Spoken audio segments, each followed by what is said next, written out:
delivering smiles all around the professional careers. Reach us to reach them. எல்லா வானிலை மாற்றங்களுக்கும் பெஸ்டா இருக்கும் இந்த ரூபிலெக்ஸ் பெயிண்ட்ஸ். அனைவருக்கும் மாலை வணக்கம். இந்த நாள் தமிழகத்தில் மிகவும் ஒரு முக்கியமான நாள்.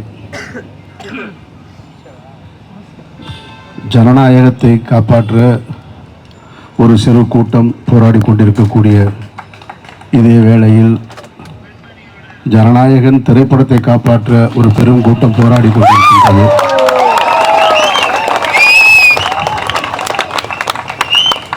அந்த கூட்டம் இதைவிட பெரிய கூட்டமாக இருக்கலாம். ஆனால் இந்த கூட்டம் அவர்களை விட அறிவார்ந்த கூட்டம் என்பதை அவர்களுக்கு நான் சொல்லிக்கொள்கிறேன்.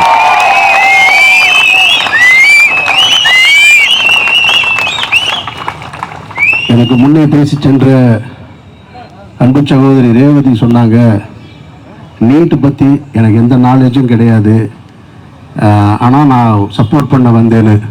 கொண்டு வந்தவனுக்கு மட்டும் நாலேஜ் இருந்துச்சா என்ன? அவனுக்கு மட்டும் நாலேஜ் இருந்துச்சா? அவனுக்கும் நாலேஜ் இல்லை. நம்ம மக்கள் நல்லா இருக்கணுன்ற சிந்தனை இருந்தால் போதும். அந்த சிந்தனை தான் இங்கே எல்லாரையும் ஒன்று சேர்த்துருக்கிறதா நான் பார்க்குறேன். நான் 10 ஆண்டுகளாக போராடிக்கிட்டு இருக்கோம் இந்த நீட்டுக்கு எதிராக. நீட்டு வருவதற்கு முன்னாலேயே சென்னை ப்ரெஸ் கிளப்பில் நான், வெற்றிமாறன், இன்னும் சில எல்லாரும், திருமுருகன் காந்தி உள்ளிட்ட எல்லாரும் சேர்ந்து பேசணும். எங்கள் வீட்டு பிள்ளை நீட்டு டாக்டருக்கு படிக்க போகிறதில்லடா, உங்கள் வீட்டு பிள்ளைய தான் படிக்க போகுது, நான்லாம் கடந்து வந்துட்டேன், நான் படிக்கலை அப்படின்னு அன்றைக்கு அந்த பத்திரிகையாளர்களை பார்த்து சொன்னோம். அடுத்த தலைமுறையை பார்த்து சொன்னோம், உங்களுக்கு தான் சிக்கல் வரப்போகுதுன்னு. அதை யார் காது கொடுத்து கேட்டாங்கன்னு தெரில. அனிதாவின் மரணத்தில் தொடங்கின அந்த ஊழல் இன்றைக்கு வரைக்கும் நிற்கவே இல்லை. இதில் ரொம்ப முக்கியமானது என்னென்னா, இந்த நீட்டை கொண்டு வராமல் நாங்கள் பார்த்துப்போம், எங்ககிட்ட அதுக்கான ரகசியம் இருக்குன்னு சிலர் சொல்லுவாங்க. அவங்களும் கொண்டு வர மாட்டாங்க. அவங்களும் ஆண்டு முடிச்சுட்டு போயிடுவாங்க. கடைசி வரைக்கும் அந்த ரகசியத்தை சொல்லவும் மாட்டாங்க. அந்த தடைக்கான வழியும் இல்லை. அனிதாவின் மரணத்திற்கு ஆதரவு கொடுப்பதற்காக வீட்டுக்கு சென்றவர்களும் இருப்பாங்க அதிகாரத்தில், அவங்களும் செய்ய மாட்டாங்க. ரொம்ப முக்கியமாக கவனிக்கணும். நீங்கள் இந்த ஆட்சியாளர்கள் இந்த நீட்டுக்கு எதிராக ஒரு நிலையை கொண்டு வருவாங்க அப்படின்னு நம்பிக்கிட்டு இருக்கிறது அது ஒரு ஏமாற்று வேலை. அது எந்த அரசும் செய்யாது, எந்த கட்சியும் செய்யாதுன்றதில் நான் ஆழமாக நம்புகிறேன். நான் இவர்கள் உண்மையிலேயே நீட்டுக்கு எதிரான போராட்டம், இன்றைக்கு டெல்லியில் போராடி கொண்டிருக்கக்கூடிய மாணவர்களுக்கு ஆதரவாக நிற்கணும்னு நினச்சா, தமிழ்நாட்டில் அதிகாரத்துக்கு வரணும்னு நினச்சிக்கிட்டு இருக்கிற கட்சியும் வந்த கட்சியும் அத்தனை பேரும் ஒன்று சேர்ந்தால் முடியும். ஆனால் அவங்க செய்ய மாட்டாங்க. நீங்கள் அவங்கள பூரா ஒவ்வொரு கட்சிக்காரனும் இப்போ கேட்டிங்கன்னா அவங்க சொல்லுவாங்க, எங்கள் கட்சியில் 1.5 கோடி தொண்டன் இருக்கான், எங்கள் கட்சியில் 2 கோடி தொண்டன் இருக்கான், எங்ககிட்ட வாக்கு 1.5 கோடி 1.25 கோடி வாக்கு இருக்குது, எங்ககிட்ட 50 லட்சம் வாக்கு இருக்குது, நாங்கள் 80 லட்சம் வாக்கு வாங்கியிருக்கோம். எங்கே உங்கள் உறுப்பினர்கள்லாம் போனாங்க? அப்போ நீங்கள் சொன்னால் கேட்பாங்கல்ல, அவங்க சொல்ல மாட்டாங்க. அவங்களுக்கு அரசியல் என்பது பிழைப்புவாதம். அதனால் அவங்க அதை தொடர்ச்சியாக செஞ்சுக்கிட்டே இருப்பாங்க அவங்க. ஆனால் இந்த அதிகாரத்தை எதிர்த்து ஒவ்வொரு முறையும் நின்று கொண்டிருப்பது உங்களை போன்ற நம்பிக்கை கொண்ட கூட்டம் மட்டும்தான். இந்த கூட்டம் தான் அவர்களை எதிர்த்துக்கிட்டே இருக்கும். முன்னால் நான் வந்த பொழுது பேசிக்கொண்டிருந்த சகோதரர் ஜேம்ஸ் வசந்தன் சொன்னார், தமிழ்நாடு எப்போதுமே சிந்திக்கிற ஒரு கூட்டம்னு. அந்த பேரெல்லாம் போயிருச்சு, எங்களுக்கு வெளியே சொல்ல முடியலப்பா. இன்னமும் சொல்லி எங்கள் மூளையை நீங்கள் அப்படியே அதை மசாஜ் பண்ணிக்கிட்டே இருக்காதீங்க. அந்த கூட்டம்லாம் இல்லை, அது வேறு பக்கம் நிற்கிது. அப்படி போய் திரும்பி போனீங்கன்னா ஒரு தேட்டர் இருக்கும், அங்கே நிற்கிது, இங்கே இல்லை. அதெல்லாம் இருந்தது. அந்த கூட்டத்தை ஒருத்தர் எடுத்துகிட்டு போயிட்டார். இது அப்படி தான் மூளைச்சலவை செஞ்சுக்கிட்டே இருப்பாங்க. ஒன்று மதத்தை சொல்லி இழுத்துட்டு போவான், இல்லை சாதியை சொல்லி இழுத்துட்டு போவான், இல்லை வேறு ஏதோ ஒரு கவர்ச்சியின் மூலமாக இழுத்துட்டு போயிடுவான். அப்புறம் இன்னும் சொல்லும்போது சொன்னார், ஜேம்ஸ் வசந்தன் சொன்னார், நாங்கள் வன்முறையை கையில் எடுக்க மாட்டோம் அப்படின்னு. இதுதான் ஆபத்து. உங்களை நீங்களே சாத்வீக முறையில் நாங்கள் ரொம்ப நல்லவங்கன்னு எவ்வளோ நாளைக்கு சொல்லி ஏமாத்துவீங்க? அடுத்த தலைமுறை சேர்த்து ஏமாத்துவீங்களா? அதாவது என் வீட்டுக்குள்ளே கருணாக அடித்தா கூட, கடிக்கும் போது நான் அடித்தா கூட அதை வன்முறைன்னு சொல்லி தருவீங்க பாருங்க. அது ரொம்ப ஆபத்துன்னு நான் நினைக்கிறேன். நான் அடங்க மறு அத்து நீர் தென்மொழியில்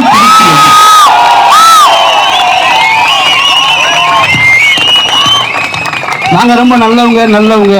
நாங்க நல்லவங்க எல்லாம் கிடையாது, நாங்க நல்லவங்களுக்கு நல்லவங்க. போராட்ட காலத்துல எங்களை விட போராடுவதற்கு யாரும் கிடையாது. நடந்துகிட்டு இருக்கிற அந்த டெல்லியில் நடந்துகிட்டு இருக்கிற அந்த கொடுமைகளை பார்க்கும் போது அடிக்கிறான், காவல்துறை அடிக்கிறான், ராணுவம் அடிக்கிறான். இங்க இருக்கிற காவல்துறை கோச்சுக்காதீங்க, அடிக்கிறான்னு ஒருமையில பேசுறேன்னு. அடிக்கிறவன அடிக்கிறான்னு தான் சொல்ல முடியும், அடிக்கிறாங்கன்னு நான் மரியாதை கொடுக்க முடியாது. எதுக்குடா அடிக்கிற? அவன் என்ன கேட்டான்? அவன் கலவரக்காரனா? அவன் தீவிரவாதம் செய்ய வந்தானா? அவன் என்ன எதுக்கு வந்தான்? அவனுடைய உரிமையை கேட்டு வர்றான். உங்க வீட்டில் யாரும் பிள்ளைகள்லாம் படிக்கலையா? உங்க சொந்தக்காரன் யாருமே படிக்கிறது இல்லையா? நீ படிச்சு வரலையா? இன்றைக்கு அடித்து கொண்டிருக்கிற அந்த காவலர்களும் துணை ராணுவமும் உனக்கு ஒரு எக்ஸாம் வச்சிருப்பாங்கல்ல, நீ ஒரு எக்ஸாம் வச்சுதான் எழுதிட்டு வந்த இந்த இடத்துக்கு. உன்னோட எக்ஸாம் பேப்பர் லீக் ஆகிருந்தா அதில் வேற ஒருத்தன் வந்திருந்தா உனக்கு எவ்வளோ வலிச்சிருக்கும்? அந்த வலி தானே அவனுக்கு இருக்கு. அந்த வலியை உணர மாட்டீங்களா? உங்களுடைய அதிகாரிகள் உங்களை அடிக்க சொன்னாங்கன்னா அடிக்கணுமா? உங்கள் வீட்டுக்குள்ளே உங்கள் பேச்சு கேட்கல அப்படின்னா அடிப்பீங்க, கம்பு கொண்டு இப்படி அடிப்பீங்க, அடிக்க மாட்டீங்கல்ல? அப்போ யார் பெற்ற பிள்ளையோ நினச்சி அடிக்கிறீங்க, உன் பிள்ளை இன்னொரு இடத்துல இருக்கு, அதை பற்றி கொஞ்சமாவது யோசிக்க வேணாமா? எதுக்கு அடிக்கிற? ரத்தம் வர்ற அளவுக்கு அடிக்கிற, கேவலமாக நடந்துக்கிறீங்க. ஒரு பெண் போகிறாங்க, அந்த பெண்ணோட பின்பகுதியில் லத்தியை வச்சு ஒருத்தர் குத்துறான். இவங்க தான் பாரத மாதா பற்றி நமக்கு பாடம் எடுத்துக்கிட்டே இருப்பாங்க, இவங்க தான் பாடம் எடுப்பாங்க. இதில் ரொம்ப முக்கியமான இன்னொன்று கவனிச்சிங்கன்னா தெரியும் உங்களுக்கு, அடிக்கிறவரும் இந்து, அடி வாங்குறவனும் இந்து. இப்போ அவனுக்கு அது தெரியாது, இப்போ சொல்ல மாட்டான் நாமெல்லாம் ஒரே இந்துன்னு, இப்போ பேசவே மாட்டான். ஒன்றை மட்டும் புரிந்து கொள்ளுங்கள் சகோதர சகோதரிகளே, இங்கே இருக்கக்கூடிய கட்சிகள் நம்மளை காப்பாற்றும் அப்படின்னு நினைக்கிறதே அது ஒரு ஏமாற்று வேலை. டெல்லியில் போராடிட்டு இருக்காரு ராகுல் காந்தி, போராடுறாரு. ராகுல் காந்தி மேலாம் எனக்கு ஒரு பெரிய நம்பிக்கை இருந்தது. சரி, வருங்கால இந்தியாவை வளமாக நடத்திட்டு போவார் அப்படின்னு ஒரு நம்பிக்கை இருந்தது. ஆனால் சமீப காலமாக அவருடைய நடவடிக்கைகளை பார்க்கும் பொழுது அந்த நம்பிக்கையும் தூத்து போச்சு. அவர் நேற்று போராடுறாரு, அதுக்காக அவருடைய போராட்டத்தை நான் கொச்சப்படுத்த விரும்பலை, அவருடைய எதிர்ப்பு உணர்வை நான் கேவலப்படுத்த விரும்பலை. நேற்று போராடுறாரு, அவரே மூக்கில் குத்துனா ரத்தம் வருது. ஆனால் அந்த கட்சி ஆட்சியில் இருக்க கேரளாவில் அங்கேயும் மாணவர் போராடக்கூடாதுன்றான். என்னடா உங்க அரசியல்? என்ன உங்க அரசியல்? போராட்டம் நடந்தால் போராட்டக்காரனுக்கு பாதுகாப்பு கொடு.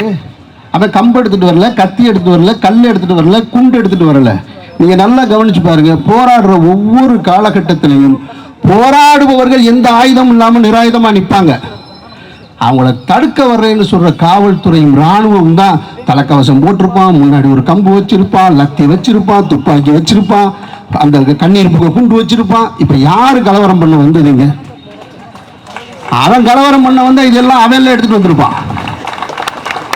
இவங்க எல்லாத்தையும் வச்சுக்கிட்டு அவனை அடின்னு அடிச்சுக்கிட்டு அவன் போராட்டக்காரன், அவன் கலவரத்தை தூண்டுனான்னு இப்படி கட்டமைச்சுக்கிட்டே இருப்பான். இது அதிகார வர்க்கத்துடைய இது ஒரு செயல்முறை. இது அதனால இந்த நாட்டை பொறுத்த மட்டும் எந்த கட்சியும், நான் எந்த கட்சிக்கும் ஆதரவும் கிடையாது. நான் இங்கே பேசும்போது இப்போ ஒரு விஷயத்த சொன்னவொடனே, ஜனநாயகம் சொன்னவொடனே என்ன சொல்லுவாங்கன்னா, அந்த ஊடகங்கள் இருக்காங்க, அவங்களுக்கு வந்து அவங்க ஓனர் என்ன சொல்கிறாங்களோ அதை தான் போடணும், அதுதான் தலைப்புச் செய்தி. நாயா கத்துனாலும், நீங்கள் நானும் நாயா கத்துனாலும் இன்னைக்கு இந்த போராட்டம் வராது. நாளை காலையில் பாருங்க, ஃபர்ஸ்ட் டே கலெக்ஷன் எவ்வளோன்னு சொல்லி அத்தனை ஊடகங்கள் போட்டுக்கிட்டே இருக்கும். இது அவங்க பிள்ளைகளுக்கு அவங்க செய்கிற துரோகம்ன்றதே தெரியாமல் செய்வாங்க. அப்படி தெரியாமல் செய்வாங்க. எனக்கு அதிகாரி சொல்கிறான், என் ஓனர் சொல்கிறான், என்னுடைய மேலதிகாரி சொல்கிறான். நீங்கள் எப்போ சிந்திப்பீங்க? நீங்கள் எப்போ சிந்திப்பீங்க? யாருக்காக போகிறாங்க? இங்கே இருக்க யாராவது நீட் எழுத போகிறாங்களா? இனிமேல் மன்சூர் அலிகான் நீட் எழுதி டாக்டராக போகிறாரா? யார் எழுத போகிறா? உங்கள் பிள்ளைய எழுத போகுது. அதை நீங்கள் யோசிக்கணும். நீங்கள் காவல்துறை நண்பர்களுக்கு சொல்கிறேன், எனக்கு மூத்தவங்க இருப்பீங்க, என் வயதை ஒத்தவங்க இருப்பீங்க, நீங்கயே நாளைக்கு ஒரு போராட்டம், ஒரு வெளுப்புறுகிற சூழல் வந்தால் உங்களை அதிகாரியில் அடிக்க சொன்னால் அடிக்காதீங்க. எதுக்கு அடிக்கிறீங்க? மாணவர்களை எதுக்கு அடிக்கிறீங்க? ஒரு நாள் ஒரு அரசியல்வாதி அடிக்க முடியுதா? ஒரு நாளாவது அடிச்சிருக்கீங்க நீங்க? ஒரு இது வரைக்கும் ஏதாவது ஒரு எம்எல்ஏ, எம்பி, மந்திரி மண்டை உடைஞ்சு போய் பார்த்திருக்கீங்களா? நீங்க அடிச்சிருக்கீங்களா? அதனால எப்ப பார்த்தாலும் எளியவனை மட்டுமே அடிக்கிறதுக்கு தான் லத்தி கொடுத்துருக்காங்களா? அதுக்கு தான் சட்டம் உங்களுக்கு வந்திருக்கா? அதுக்கு தான் உங்களுக்கு காவல்துறையில் இந்த பொறுப்பு கொடுக்கப்பட்டிருக்கா? அடிக்காதீங்க, அவன்கிட்ட அன்பா பேசுங்க, தடுத்து நிறுத்துங்க. போராடு. இந்த நாட்டில் ஜனநாயக உரிமை அவனுக்கு அதை நீங்க கொடுக்கணும். அந்த உரிமை பாதுகாப்பு கொடுக்கணும். மத விழாக்கள் நடந்தால் பாதுகாப்பு கொடுக்குற, சாமி ஊர்வலம் போனா கொடுக்குற, சாதி ஊர்வலம் போனா கொடுக்குற, போராட்டம் நடத்துறவனுக்கு பாதுகாப்பு கொடுக்க வேண்டியது கடமை. அவனையே அடிக்கிற. அன்பார்ந்த சகோதரர்களே, இந்த எழுச்சியும் இந்த சிந்தனையும் தான் நம்முடைய அடுத்த தலைமுறை மீட்குமே தவிர கட்சிகளும் தலைவனும் மீட்பார்கள் என்று ஒரு நாளும் நம்பிக்கொண்டிருக்காதீர்கள். அவங்க ஒரு நாளும் செய்ய மாட்டாங்க. நமக்கு நல்லா தெரியும். அவங்க எதிர்கட்சியாக இருக்கும் பொழுது ஆளுங்கட்சிக்கு வருவதற்காக வாக்குறுதி கொடுப்பாங்க, அல்லது கட்சியே ஆரம்பிக்காதப்ப இந்த கூட்டத்தில் மூஞ்சில கட்சி கட்டிட்டு வந்து உட்காருவாங்க. ஆனா கட்சி ஆரம்பிச்ச உடனே அவங்க வரமாட்டாங்க. அவர்களை நீங்க புரிஞ்சுக்குங்க. நான் யாருக்கும் எதிரி கிடையாது, நான் யாரையும் விமர்சனம் பண்றது கிடையாது. இன்றைக்கு இருக்கக்கூடிய தாவேகா ஆட்சி ஜனநாயக ரீதியாக வரணும்னு சொல்லி ஆதரவு கொடுத்த முதல் குரல் என்னுடைய குரல். அவர் மைனாரிட்டி கவர்மெண்டாக இருந்தாலும் 108 எம்எல்ஏக்களை பெற்றிருக்கிறார்கள். அதனால ஜனநாயக ரீதியாக அவங்கள தான் நீங்க ஆட்சி அமைக்கணும் சொன்னது நான். அந்த ஜனநாயகத்தை நாங்க காப்பாற்றுறோம். எங்களோட ஜனநாயகத்தை காப்பாற்ற நீங்க எங்களோட இருங்கன்னு தான் உங்ககிட்ட கேட்கும். உடனே இதை வந்து விஜய்க்கு எதிராக திருப்பி விட்டாரு அப்படின்னு விஜய்க்கு எதிராக பேச்சு, இந்த ஹெட்லைன் அது ஒரு கம்ப்ளைண்ட் ரெடி பண்ணியிருப்பாங்க. நான் யாருக்கு எதிரானவன் கிடையாது.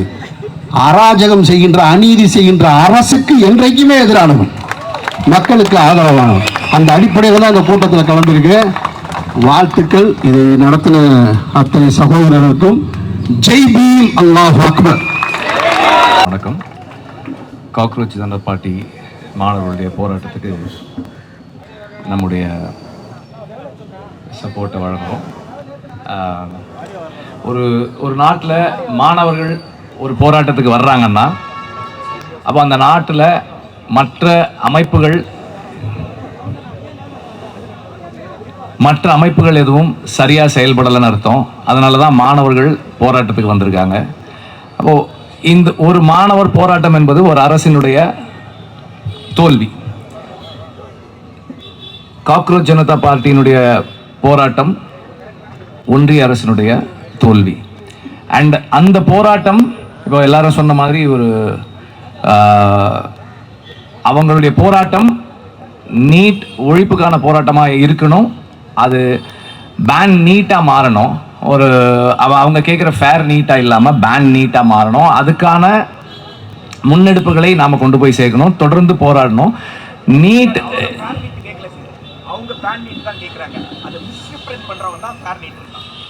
சாரி, நான் தப்பாக அண்டர்ஸ்டாண்ட் பண்ணிக்கிட்டேன். ஸோ இந்த பேன் நீட் உடைய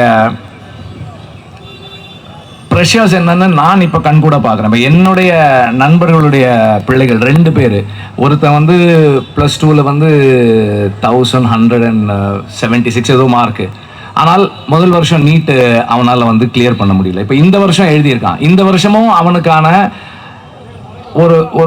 ஒரு அந்த அப்பாவால் அஃபோர்ட் பண்ணக்கூடிய ஒரு காலேஜில் சீட் வாங்கக்கூடிய இடத்துல அவன் இல்லை.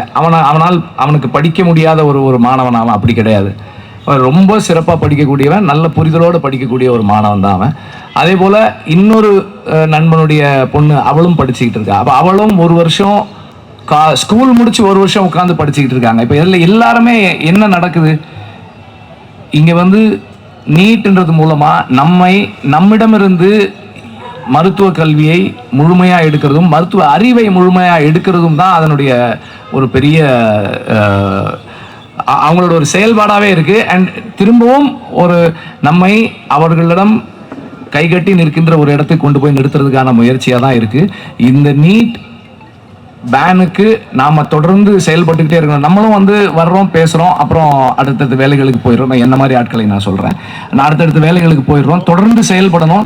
செயல்பாட்டாளர்கள் செயல்படும் போது அவர்களோட தொடர்ந்து கூட நிற்கிறதுக்கு நாங்கள் எல்லாரும் தயாராக இருக்கோன்றதை தெரிவிச்சுக்கிறேன். இந்த முறை தொடர்ந்து செயல்படணும். அண்ட் இந்த போராட்டத்தை முன்னெடுத்திருக்கிற நீலம் மாணவர் ஸ்டூடெண்ட் மூவ்மெண்ட், நீலம் ஸ்டூடெண்ட் மூவ்மெண்ட்டுக்கு என்னுடைய வாழ்த்துக்களை தெரிவிச்சுக்கிறேன். தொடர்ந்து இது போன்ற நிகழ்வுகளுக்கு என்னுடைய ஆதரவு இருக்கும். தொடர்ந்து நான் வந்து கலந்துக்கிறேன். Let us join forces together to ban NEET.